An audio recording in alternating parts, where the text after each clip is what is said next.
Unknown, they stole my lunch. I got revenge. Reddit revenge stories. 3 years ago, I worked in a vast humming factory, a place with no soul, just steel, sweat, and silence. The kind of place where faces blurred, where names slipped through cracks in the concrete. They hired through 5 different temp agencies, each shoveling in bodies by the week. No one stayed long. No one remembered you after you vanished. That's where it started. That's where they started stealing my lunches. At first, I thought I'd misplaced it. Long shifts warp your brain. But by the 3rd day, I knew something was wrong. I'd prep my meals the night before, seal them up carefully, place them in the communal fridge before my shift. And like clockwork, they'd vanish. No note, no crumbs, no wrappers, just a cold, empty shelf where my food had been. I worked 12 hours a day, 6 days a week.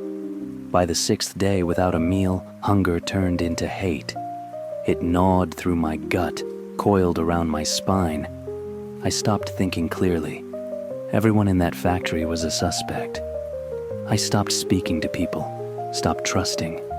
My hands shook with rage every time I passed that fridge. That's when the idea came.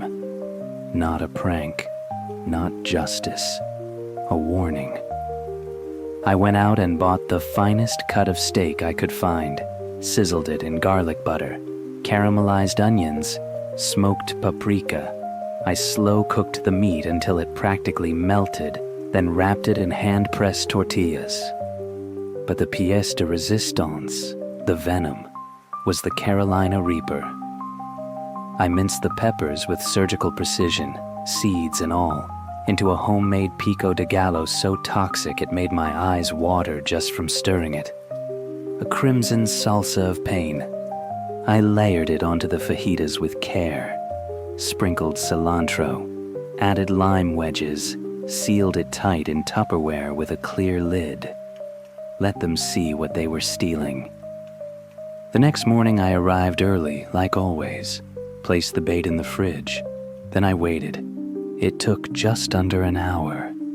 There was a scream, sharp, sudden, ragged like tearing flesh. I ran to the lunchroom with everyone else. She was already on the floor, curled into herself like a broken insect. Foam crusted the corners of her mouth. Her skin was a blotchy red, eyes bulging, throat wheezing like dry leaves in the wind. They called the ambulance and someone said asthma attack, but the way she clawed at her throat told me more. The Reaper had taken root. They said later she nearly died in the back of the ambulance. She didn't return to the factory. No charges, no confrontation. Just gone like all the others. No one ever stole a lunch again. I kept bringing them, though. Meals no one dared touch. Tupperware like coffins. I never said anything. Neither did she. Until now. And sometimes, late at night, I still think about her face. Not the pain, not the choking, but the look of pure realization that her hunger had finally devoured the wrong meal. And sometimes, I wonder if I cooked that Reaper just a little too well, because part of me swears it's still hungry. Thank you for watching Fear Files Real Nightmares. Until next time, keep your lights on and your doors locked.